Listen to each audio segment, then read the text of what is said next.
कपायि मां ब्रह्मानन्दं परमसुखदं केवलं ज्ञानमूर्ति द्वन्द्वातीतं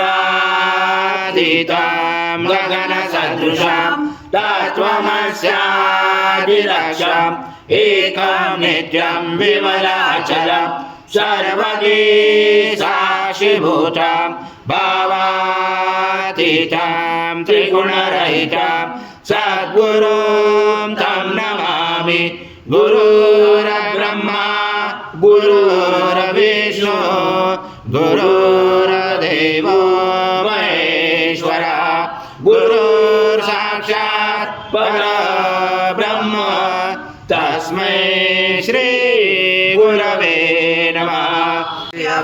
आजं स्वर्णमाराज्यं यज्ञे प्रतिष्ठम् आजं पवित्रं परमं स्नानार्थे प्रतिगृह्यता श्री सद्गुरु स्वामी समर्थ महाराज देवताभ्यो नमः।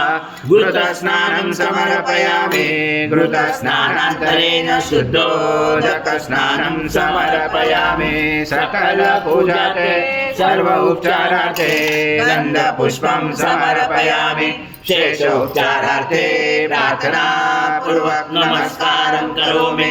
ओम त्वं कालत्रयातीता त्वं मूलाधारस्थितो सनित्यं त्वं शक्तित्रयात्मका त्वं योगिनो ध्यायन्ति नित्यं त्वं ब्रह्मा त्वं विष्णु त्वं रुद्र त्वं इन्द्र त्वं अग्नि त्वं वायु त्वं सूर्य त्वं चन्द्रमा त्वं ब्रह्मपूर्वस्वरं गणादिपूर्वमुच्चार वरादि तदनन्तरम् अनुस्वार परतरादिरुचितं तारेण रुचितम् एकत्वमनुस्वरूपं गकारपूर्वरूपम् अकारमध्यमरूपम् अनुस्वार शान्तरूपं बीजरूपं नादसन्धानं सहिता सन्धिशैषा गणेश विद्या कनकऋषेण च गायत्री छन्दा गणपति देवता ॐ गणपते नमः।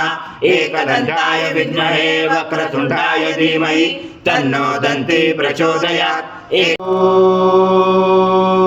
पूर्णब्रह्माय विद्महे परमहंसाय धीमहि तन्नं स्वामी प्रचोदयात्। श्री सद्गुरु स्वामी समर्थ महाराज देवताभ्यो नमः। मन्त्रपुष्पाञ्जलि समर्पयामि सद्गुरु स्वामी समर्थ महाराज देवताभ्यो नमः। प्रार्थना पूर्वक नमस्कारं करोमि। हरि ओम तत्सत् हरि ओम तत्सत् हरि ओम तत्सत्। महाराज श्री स्वामी समर्थ जय जय स्वामी समर्थ श्री स्वामी समर्थ जय जय स्वामी समर्थ।